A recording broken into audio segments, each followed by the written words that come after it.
Disneyland for you? Disneyland was great. First thing I had to do was go get some ears. I had to go get my ears. Got them, and then I could just walk around the park. I got a chance to see a parade, so I saw Snow White. I saw the Toy Story. I saw Woody in the gang. I saw everybody. It was fun. You sound like you're having a lot of fun. Yeah, having a lot of fun. I have to. How's all the friends and family back home? What are they saying to you? Take pictures. Take pictures. Yeah, this is once in a lifetime opportunity.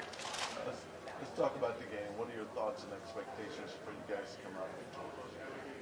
Yeah, it's gonna be a battle. We're prepared for 4 quarters in.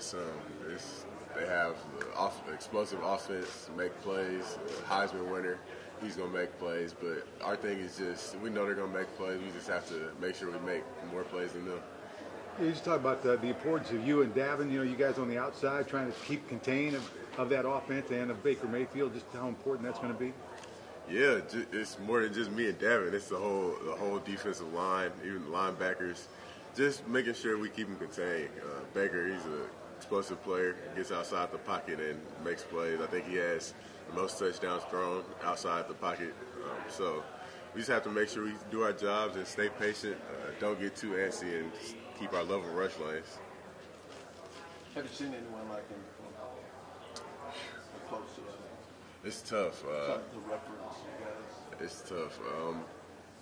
It's hard to see a player like that. That's a player that doesn't come around too often. He makes plays down the field with his arm, with his legs. Just an explosive guy. Talks a lot. Make sure you know that he made the play. So it's tough. You don't see those too often. But you guys are certainly confident about your ability to defend defensively, correct? Yes, sir. Most definitely. We prepare for this. We're prepared. We stop mobile quarterbacks. We can stop anything. How's the camaraderie as a team?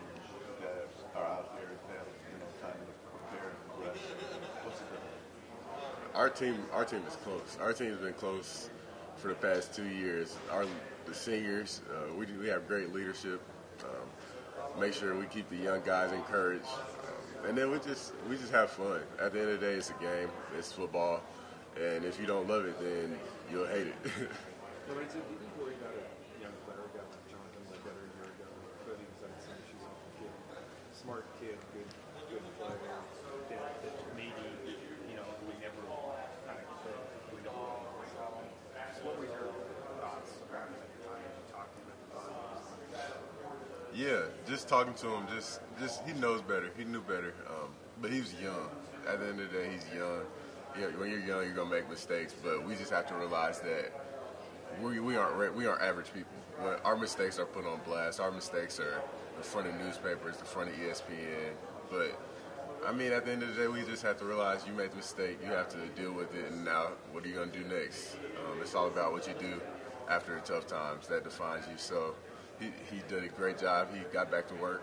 He didn't let that define him. So I mean, I'm just proud of him, the way he kept working, the way he's continuing to work. How important is it your defense? Huge. Ledbetter, he's an athletic defensive end. He can hold it down on the inside. He can still hold it down on the edge. So he's a big guy. He's a big part of our defense. And actually, on the thing about your defense and the physicality of it, there's always this perception of Big 12 football as being more video game and kind of crazy 50 to 40 scores. Looking at it from the outside and seeing Oklahoma film, what's your thought about them and that team? Yeah, they put up a lot of points. They definitely know how to put up points in their conference. But it all comes down to what we do. We have to try to limit the explosive plays.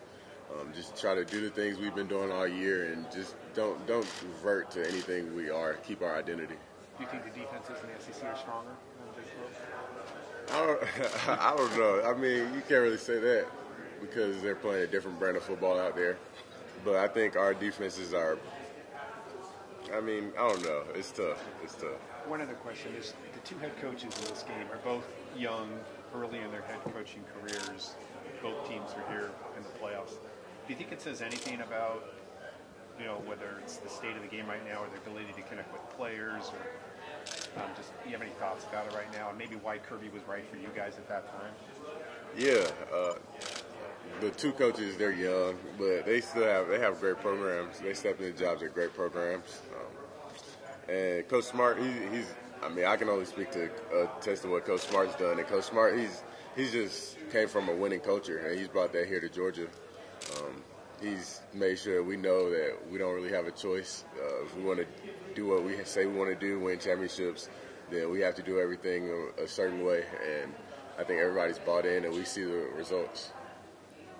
You guys talk a little about how physical your practices are, and you guys go up against the scout team, and Stetson Bennett is running Baker Mayfield for this preparation. How is that helping prepare you guys, and how good of a job you guys?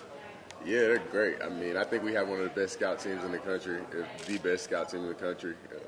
We have 5 stars on the scout team offensive line. We have starting running backs or running backs that could start anywhere in the country running as scout team running backs for us. So, I mean, I love the work they put in, and the Stetson, he does a great job. He's so quick and elusive. So, I think we have a good grasp on the speed of the game in practice. And then there's a lot of noise and events surrounding this game, and you guys in particular. How are you guys blocking out the noise and staying focused on the main point of the game? We just realized we have a game to play. It's fun and all. You have to take some time and just sit back and enjoy the experience. You have bowl events to go do that, but after that, it's time to go back to work, and you have to get in that zone where you can't be too distracted. You have a championship to play for. Lorenzo, Oklahoma failed in its first semifinal attempt playoff a couple of years ago, and they talked a lot since then and this week about the fact that really they were kind of just happy to be there, to make it there. And this year it's different; they're more focused on that. Can you talk about, from a Georgia perspective, this is your first time, and the happy to be here aspect of it? Oh yeah, we're happy to be here. We're all happy to be here. Right. If you say you weren't, then I'm sure you'd be lying. Because this is the playoffs. I mean, this is what you live for, the Final Four. But if you're happy enough just to say that you made it and that's it, then that's where it goes wrong. We aren't happy to just be here. We're here for a reason, and we know that. Coach Smart makes sure that we know that. And I mean, really, we aren't trying to be done. We want another week. And so that's something that I was going to ask you, Coach Smart. So is that something that's been emphasized? Oh yeah, definitely. You're not here to ride rides. You're here to win. Yeah, Coach Smart makes sure that we know what we're here for, what the main thing is, and to keep the main thing the main thing. That's the goal, and we're here for a game, and that's what we're going to do. Good luck. Thank you. You didn't catch that. I got the last answer. Okay. Lorenzo, we're from Oklahoma, so All I'm right. trying to get a feel for it. It sounds like, talking to your guys, that containing Baker Mayfield is maybe the priority. Can you address that? Keeping him in the pocket. Oh yeah, that's definitely the priority. Great player, Heisman winner, so he's going to make plays. It's just you have to limit him. And when he gets outside the pocket, I think he leads the country in touchdowns thrown from outside the pocket. So we have to make sure we do our jobs and rush contain and keep him in there. I can't remember Natrez or the kid that's ineligible or suspended, whatever. That sixth leading tackler that's missing him. Does that do much to you guys, or are you deep enough just to throw someone else in? Yeah, I think we're pretty deep. We have a lot of guys that played this year, a lot of guys that played a lot, and not this year, just in the past as well. So I think we'll do a good job just replacing Natrez. We just keep him prayed up and just make sure we stay there for him. But I think we'll do a good job without him. You've no doubt seen some of the antics of Baker Mayfield. He's really a fiery guy, and he's gone over the edge a few times. But his players just love it. They just follow it incredibly. As you watch him, what do you think of some of the stuff that goes on? Do you say, hey, I could play with that guy, or do you look at it and go, man, that's just not cool at all? Nah, I could definitely play with him. I mean, he plays with a lot of energy, a lot of passion, and that's what it's all about. It may go over the edge a few times, but we're just under a microscope, so you can't look too deep into that type of stuff. Hey, good luck. Thank you. And so I don't think I asked you this in the other room. Kendrick Lamar's playing the halftime show at the title game in Atlanta. Yeah. You had to pick somebody to basically they came to use. Who should be the next guy to play the halftime of the title game? Who would you The pick? next guy, I mean, it's in Atlanta, so I mean, I have Future come through. Future, Gucci Mane, probably all the Atlanta legends. Pull out the Atlanta legends, but I mean, Kendrick, he's a great pick, and I'm excited for it. A lot of votes for Migos from the Oklahoma guys. Oh yeah, Migos, Atlanta legends, man. Did you, just curious, did you and the girlfriend broke up? Were you No, still dating? still dating. Still dating Yeah, her now? yes. Sir. So it didn't end y'all. Oh no, it didn't. It didn't. Orlando's her friend. She felt bad that we got into it. Like she thought I was a bully. Hey, Devin. We good. So, does it kind of weigh on you the fact that this is a really rare opportunity to play in the Rose Bowl and not have a Big Ten team or Pac-12 team and be a part of that? Yeah, it doesn't too much. We aren't thinking about that stuff. It's more like we got picked for the Rose Bowl, and I mean we had to come out here to play a football game, so we're out here, and it's fun to be in LA. It's fun to be a part of the tradition, but at the end of the day, it's still a football game. How do you kind of separate the fact that it does have some more of a weight to it, the fact that it is a Rose Bowl, it is a playoff game, it's not just another one of the regular season games? Yeah. Well, like Coach Smart told us, we've been in playoffs since a couple of weeks, since before we played Auburn in the SEC championship game, our first loss to them. So, I mean, you just have to take it one game at a time. Don't look too far ahead, and just realize that how big every game is. Each game, take it one game at a time. Each game is the championship. How do you put that last month into context? Just having to go from the loss, kind of rebounding the SEC championship game, and now being out here. Whew, everything happened so fast. It's crazy. This whole season flew by. Just really just taking it one game at a time, and then just realizing that it's not a lot of chances to do this. A lot of people don't get a chance to do this. It's my 4th year. It's my first time winning a championship, being able to play for a championship. So just don't take anything for granted, really. Being able, because it flew by so quickly, is there one moment that kind of stands out where you were like, this team, this is family type deal? Yeah, we've been family, man. Just going through winter workouts, just with each other through blood, sweat, tears, man. Just going through that with each guy, looking to the right and left, and just keep fighting with them. And then just going up to Notre Dame was really that first time where we were like, okay, we can do this. And being in that type of environment, Dog Nation traveled crazy.